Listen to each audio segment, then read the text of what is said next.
right now I'm going for a little cruise in my Lexus CT200h.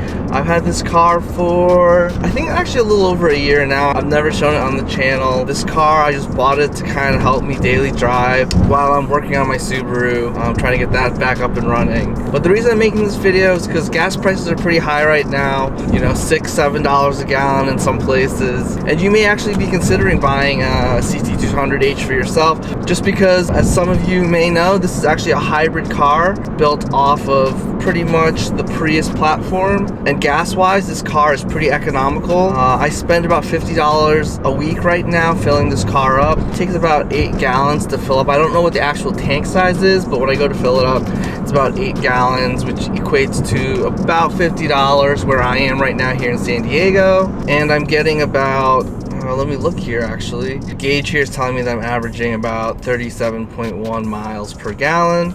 So like I mentioned, this car is built off of pretty much the Toyota Prius drivetrain, which has been around for maybe 20 years. On top of that, it has Toyota reliability on top of it. If you don't know, Lexus is made by Toyota. This car, for being what it is, I think it's a little nicer, a little sportier than a Toyota Prius. It's not a full electric car like a Tesla, but it has some nice sporty features from Lexus, like the steering wheel. The interior is very comfortable and nice. The suspension, I think, is a little better than what you typically find in a Prius. You know, the Prius has a very standard suspension system, while this Lexus CT200h is a little sportier. They redesigned the suspension in this to be sporty. It's not a sports car suspension, but it's not like your typical daily driver suspension either. It's somewhere in between, and for what it is, being an automatic car that's a hybrid, I actually really enjoy the suspension in this car. Like any hybrid, it's slow, but it's not that slow. It does have some pick up and go. It goes when I want it to go. Like, I'm fairly happy with the power that it has, given what kind of car this is. It also has a sport mode. It does bump up the acceleration a little bit and does make it even a little more sporty.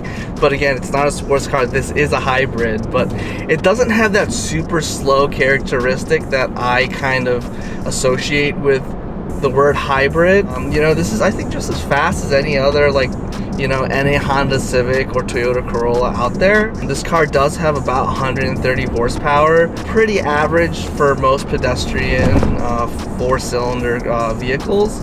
And this car does have a 4-cylinder motor paired with an electric motor in the back. This vehicle specifically is a 2015 F-Sport CT200h. I bought this car with about 100,000 miles. So this car retails right now on the market for about $13,000 to $15,000, and that's considering the used car market right now at this moment. But on any given day, especially with the economy right now, that's why there's such a wide range in that number that I'm giving. Also, condition plays a part. They also have the non-F Sport trims, which I believe are a little less expensive. But I don't know, the market's crazy right now. It's really hard to gauge car prices. As far as daily driving this thing, I've been driving it to and from work every day. It's very comfortable. I like the seats. They have like this nice bolstering, and then the material used on them is like a very nice, it's not leather, it's like some type of very synthetic material, but in my opinion, it's very nice. And this car has air conditioning. Most modern cars you're going to buy today have air conditioning, but before this, I was driving my 280ZX for a long time every day, and that thing had no air conditioning, and the seats were so blown out, and it was just very uncomfortable. So going from that to this, major upgrade. And just like, if you're comparing this to any other modern day car that's from, you know, 2010 and up, I would say this is very comparable. And the interior construction is just very nice. All the panels have just a very nice quality of materials to them. The steering wheel feels very nice. Push to start button. Buttons in the steering wheel. The only minus I would say here in the cabin is actually the stereo system. Stereo system as a whole is very weak. The sound is like, it's clear, but it's not very strong. And I don't think there's any subwoofer built in. I don't know if there was a higher end audio package when these were new that were available, but from my light research that I did, I don't think so. And also the head unit. So I think the ones with the GPS had a screen, but this particular model has no GPS, so there's no screen on the stereo. It's just the little pretty much black and green, like very basic, like 90s style screen. that pretty much just tells you what track you're on, or if you're in radio or aux, which is very, very basic. And I think something from a car from this era should have something a little more updated. It's not a killer. The only thing is, if you're a person who likes audio and care about your stereo system, the standard double din aftermarket stereo units don't fit in this vehicle. So this is like the size and shape of the hole where the stereo system goes. It's not a standard size. So I've only seen 1 or 2 aftermarket stereo head units that are designed for this, that you can buy like online on like eBay or Amazon, and they're a little bit pricey, and I don't know the quality of them. They're not like made by a name brand aftermarket stereo company. There's that to keep in mind.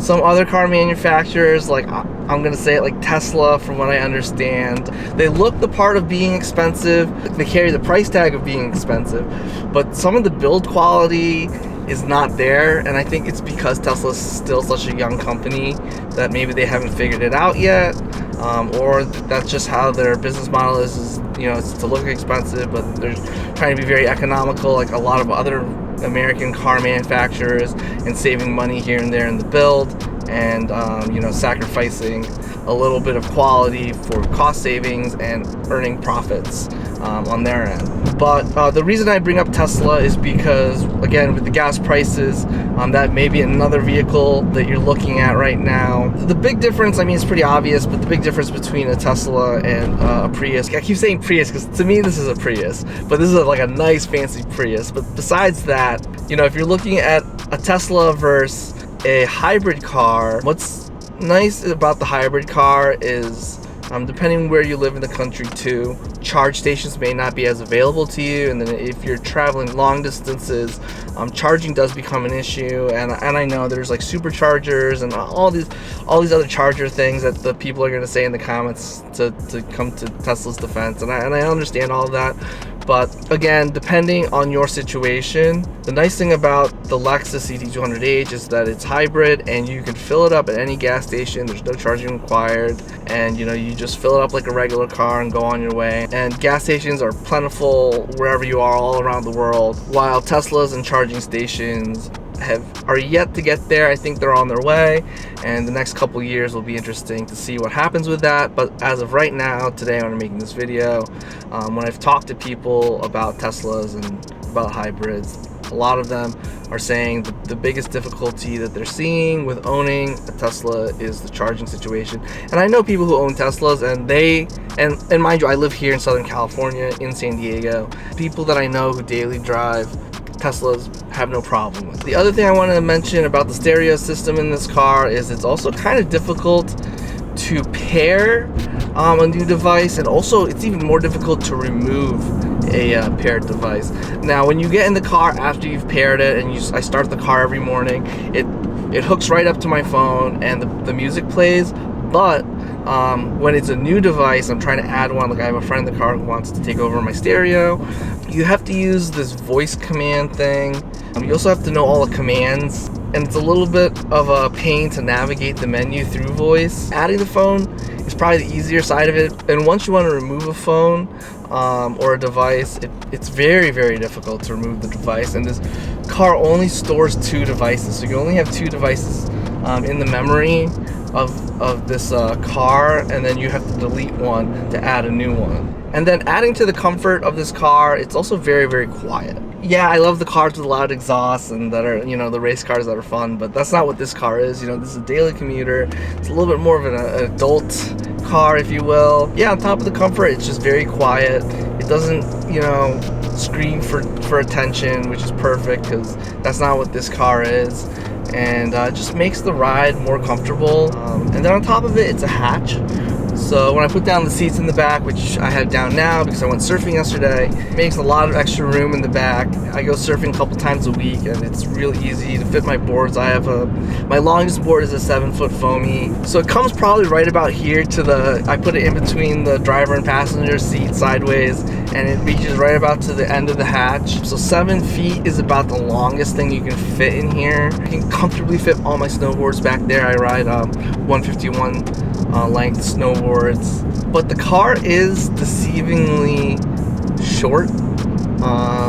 From the outside it looks long, but on the inside it is much shorter than I thought it would be. That's what she said.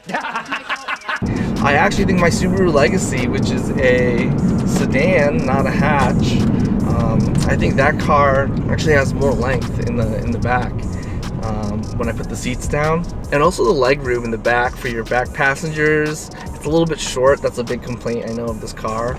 So if you have people sitting, full-size adults sitting in the back seat on a regular basis, that may be something you want to consider.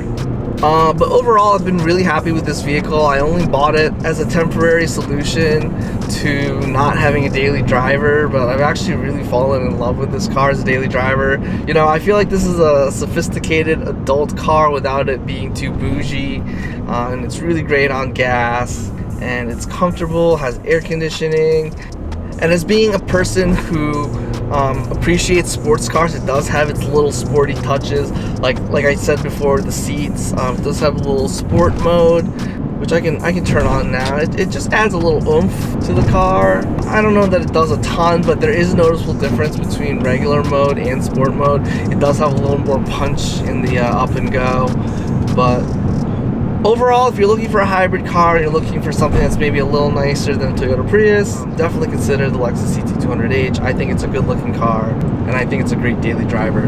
Thank you so much for watching. If you enjoyed this video, please leave a comment below. Please give the video a thumbs up. Please subscribe to the channel. I think I'm going to do some modifications to this car, add a few extra parts to it. So if you guys have any ideas of what I should add to this thing, comment below. Let me know what you think. And thanks for watching. I'll see you guys in the next one.